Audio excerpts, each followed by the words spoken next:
King's Karate presents Side Punch. Side Punch is one of the 4 hand techniques required for Blue Belt, and it's used in the form as well as some of the other forms, so make sure that you learn this one well because it's very, very powerful when it's controlled properly. Here's what it looks like from a fighting stance going into a horse stance. Let's show that one more time. From a fighting stance to a horse stance. Alright, now let's break that down. Starting from your fighting stance, you would take your back hand, so if I'm left leg forward, I would be striking with my right hand.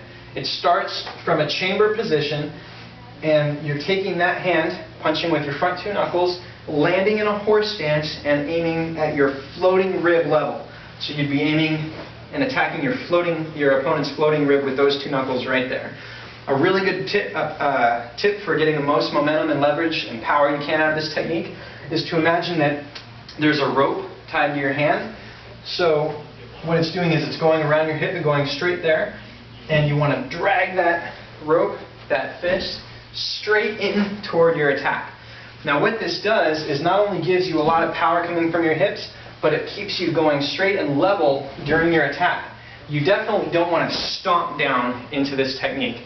Really tempting to do that, but by starting from a low fighting stance or low horse stance, you have that low hand and go straight in. That's a really good way to get power. Now also keep in mind that if you're starting from a chamber and you're ending at a floating rib level, your fist is actually going upward slightly. So if I started from this side, I go from a fighting stance, my fist is here, and notice how my fist will go up into the floating rib level. So again, that's a really good way to maximize your power and keep yourself level from a fighting stance. Fold and go right into that strike. Again, if you were going from a fighting stance and you did this side punch, you keep the guard, but for the most part, you're going to go into a horse stance and pull the other arm right to a chamber.